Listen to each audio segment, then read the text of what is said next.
Batismo. Esse assunto tem gerado conversa, comentários após algumas publicações que foram feitas lá no Facebook. E diante desse cenário, eu resolvi gravar esse vídeo aqui, não para alfinetar ninguém, condenar alguém, mas para trazer uma certa reflexão sobre esse assunto e alguns pontos de cuidado que necessitamos ter quando abordamos o assunto relacionado ao batismo. E eu quero destacar essa situação a partir de três cores: a cor verde, que é uma zona que não apresenta perigo, a cor amarela, que exige atenção, e a cor vermelha, que é uma zona de perigo. A cor verde, queridos, relacionado ao batismo, é a situação relacionada a, e aí, quanta água nós precisamos? É por imersão? É por aspersão? E idade? Qual é a idade necessária? Precisa ser adulto? É infantil? É na adolescência? Quando é que nós precisamos batizar alguém? Dentro dessa situação, desse contexto, queridos, eu vejo que é a zona verde. Ela não apresenta algum tipo de perigo. Até porque é um assunto, a gente não vai conseguir concluir nunca quanta água precisa, na verdade, se é pouca, se é por imersão, se é por aspersão, a idade necessária. Tanto que na palavra de Deus nós não vamos ter nenhum texto normativo relacionado a essas situações, destacando idade ou então quantidade de água necessária. Aí nós estamos na zona verde. Em segundo lugar, que é a cor amarela, que exige certa atenção.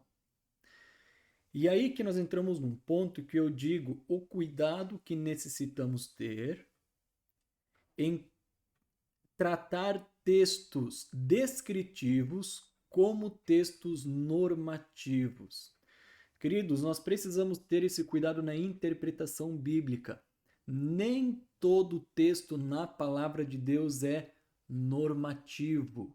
Há textos que estão apenas descrevendo situações, estão descrevendo uma experiência e que não são uma norma.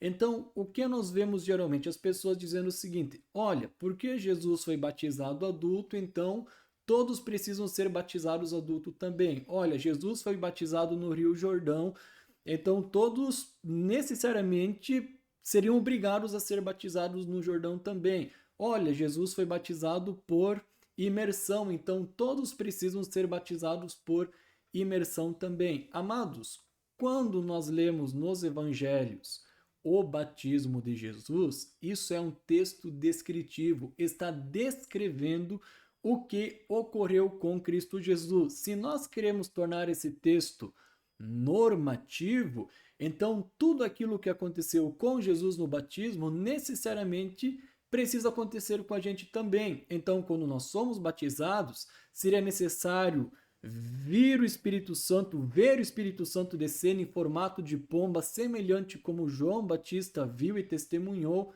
mas isso não acontece porque é um texto que está descrevendo um ponto que ocorreu com Cristo Jesus e que não acontece necessariamente conosco.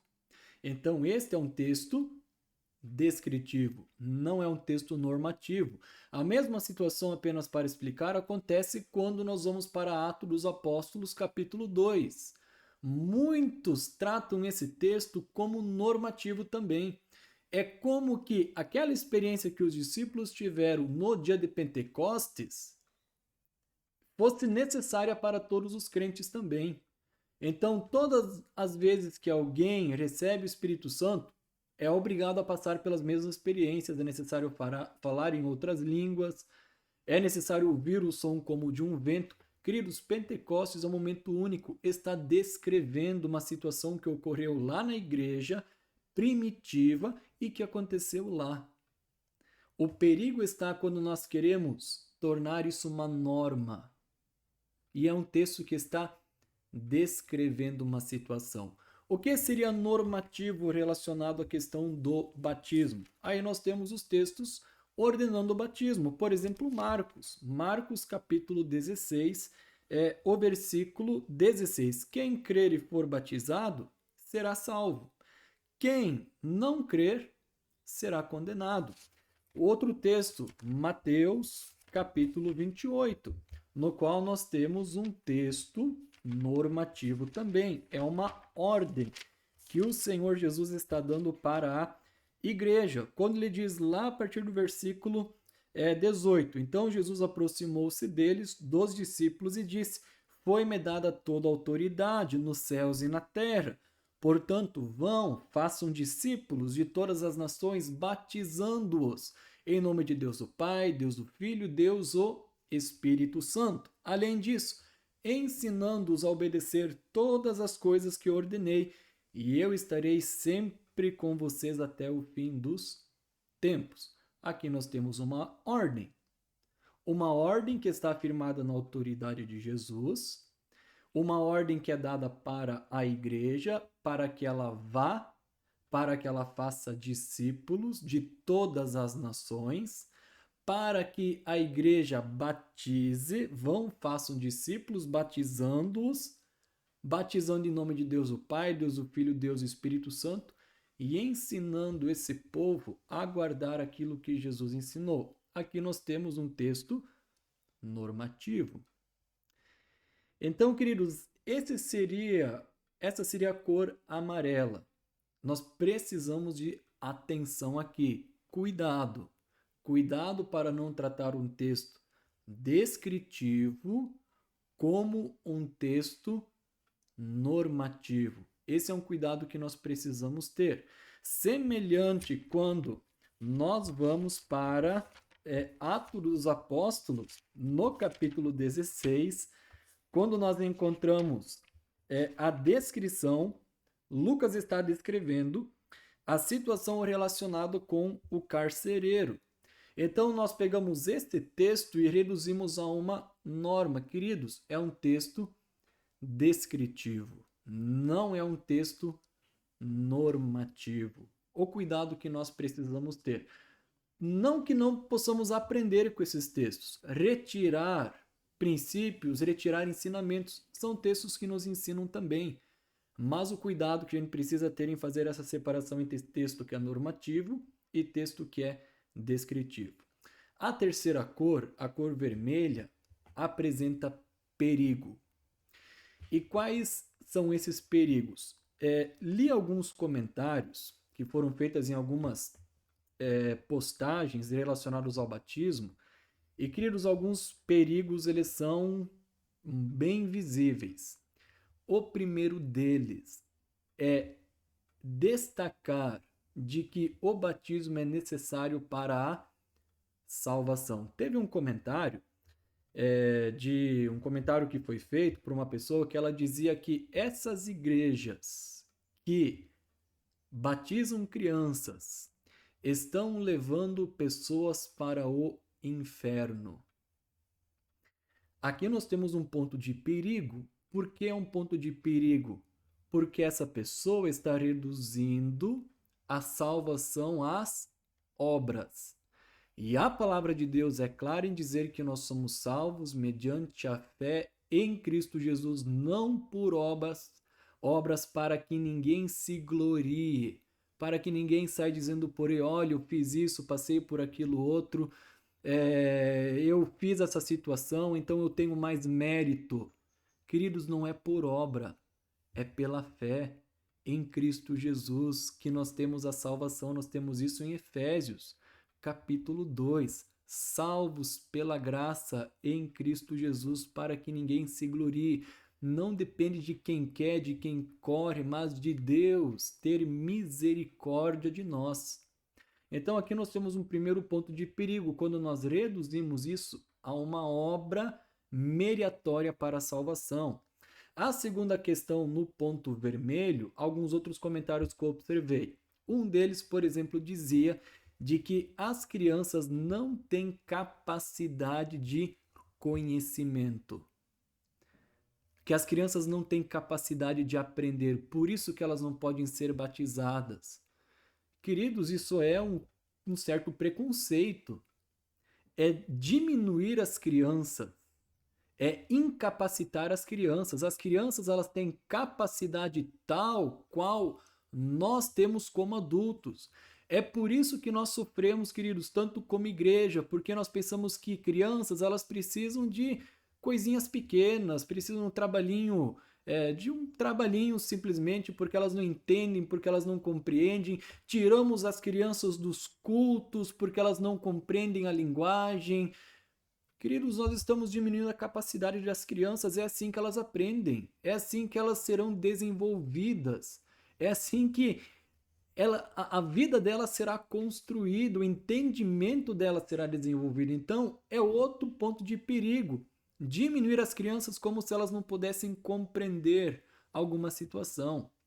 A outra, terceiro ponto, que é de perigo, um outro comentário que foi feito dizendo de que as crianças elas não têm consciência de pecado. A pessoa chegou a dizer, até os 12 anos a criança não tem consciência de pecado. Da onde nós tiramos isso? Aonde nós podemos tirar isso da palavra de Deus, que uma criança não pode ter consciência de pecado? Queridos, eu tive uma experiência com uma jovem aqui, onde eu tenho pastoreado, 10 anos. E um dia ela chegou para mim, perguntando para mim, pastor, o que eu faço para vencer a inveja, o pecado da inveja? 10 anos. Mais consciência do que é o pecado do que muitos adultos por aí, muito mais talvez do que nós. Como é que podemos afirmar que uma criança até 12 anos ela não tem consciência do que é pecado? Ela é tão pecadora quanto nós. Aí que está o grande dilema, as pessoas veem as crianças como inocentes, elas são inocentes. Elas nascem pecadoras como qualquer outro, as crianças nascem más como qualquer outro nasce. Nós nascemos com pecado, nós herdamos o pecado de Adão. Nascemos mortos em delitos e pecados. Então é uma zona de perigo, queridos, reduzir essas situações ou colocar as crianças num ponto de inocência ou dizer que elas não têm capacidade de reconhecer algum pecado. Da onde nós tiramos isso?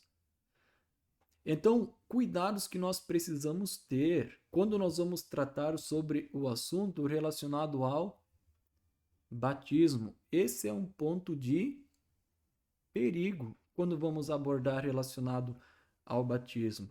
E para finalizar, queridos, todo esse assunto relacionado ao batismo, quem é Pedro Batista e quem é Credo Batista, creio dificilmente que mudaremos de posição.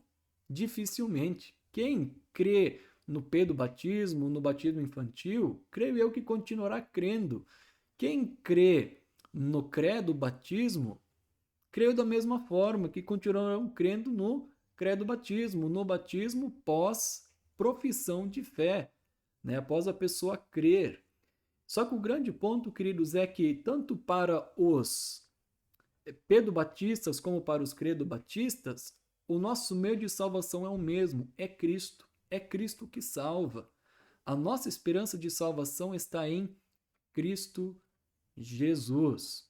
Né? Por isso que nós mencionamos, são assuntos que nós cremos que são secundários, não são primários. Nós não estamos negociando o meio de salvação que é unicamente pela fé em Cristo Jesus. Então, situações relacionadas ao batismo sempre vão ocorrer, as opiniões diferentes, mas alguns cuidados que eu trago, queridos, quando nós vamos tratar sobre esse assunto, né? E elementei eles em 3 níveis, né? Cor verde, a cor amarela, precisamos de atenção, e a cor vermelha, onde nós temos um ponto de perigo. Que Deus abençoe a todos, Deus nos dê sabedoria, Deus nos dê graça e, acima de tudo, de nós vivermos em união como povo de Deus, lutando, queridos, pela fé evangélica, como Paulo vai falar aos Filipenses, tendo o mesmo modo de pensar, o mesmo modo de agir, não agindo apenas de acordo com os nossos próprios interesses, levando em consideração também o interesse do próximo e vivendo para o louvor e para a glória do nosso Deus, cumprindo a missão de Jesus, que é ir anunciar o evangelho e resgatar o perdido da morte espiritual, a salvação unicamente pela fé em Cristo Jesus. Deus abençoe a todos.